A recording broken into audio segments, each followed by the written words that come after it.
From AccuWeather.com, this is AccuWeather Daily, a brief host-read article. It's weather news in a nutshell.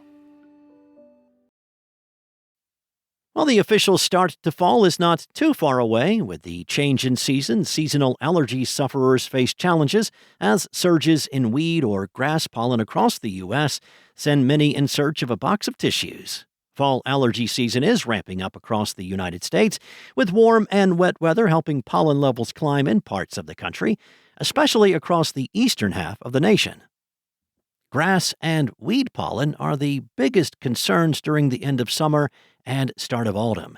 The highest grass pollen levels are forecast in some of the most populated areas of the country, while weed pollen will be a more widespread concern. AccuWeather's Alan Reppert said that for grass pollen, we start to lose the worst of it in August and early September, but things can still be high in parts of the east due to ample moisture and warm overnight temperatures.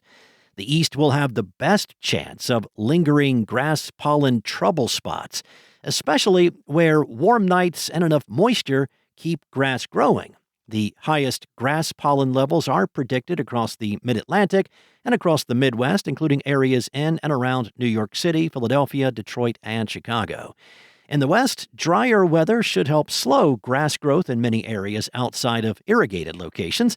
The Southeast is expected to have enough dry stretches to keep grass pollen lower than typical for many areas.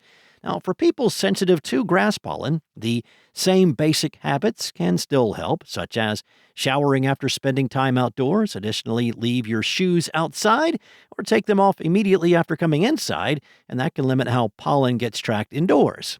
Weed pollen will be the bigger fall allergy concern across the country, and that could linger into October.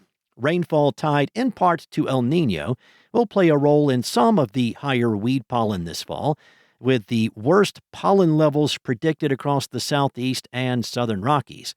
In the Southeast specifically, Raleigh, Nashville, Atlanta, and Little Rock will have elevated levels.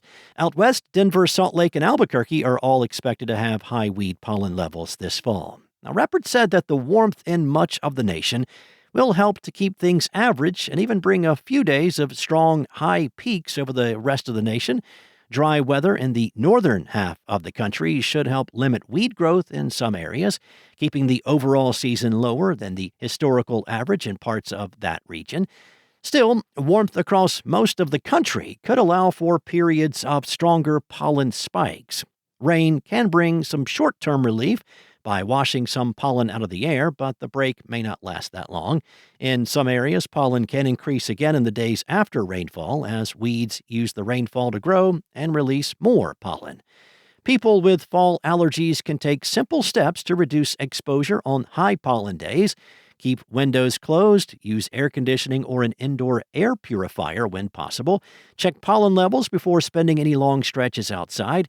Change your clothes after outdoor activities and shower before bed can all help limit exposure to pollen. Now, if you have asthma or a more severe allergy symptom, well, then follow guidance from your healthcare provider, especially on days when pollen levels are high or symptoms interfere with sleep, work, or school.